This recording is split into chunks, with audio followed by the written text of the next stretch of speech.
Arestado ang lalaking ito matapos magsagawa ng bypass operation ng Station Drug Enforcement Unit sa pangunguna ni Police Captain Moises Macalolot Jr. at pwersa ng Butuan City Police Station 2 pasado alas 11:45 ng gabi sa Purok 7, Barangay Limaha, Butuan City. Kinilala ang suspek na si alias Mego, 30 taong gulang at residente ng Purok 7, Barangay Limaha, Butuan City.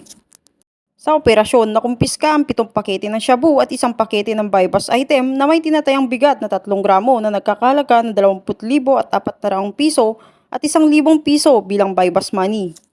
Nasa kustodiya na ngayon ng Butuan City Police Station 2 ang suspek at maharap sa kasong paglabag ng RA 9165 o Comprehensive Dangerous Drug Act of 2002. Patunay lamang na hindi tumitigil ang PNP Caraga sa pagsuporta sa adhikain ng ating Pangulo na Bagong Pilipinas para sa isang layuning maging drug-free ang ating bansa.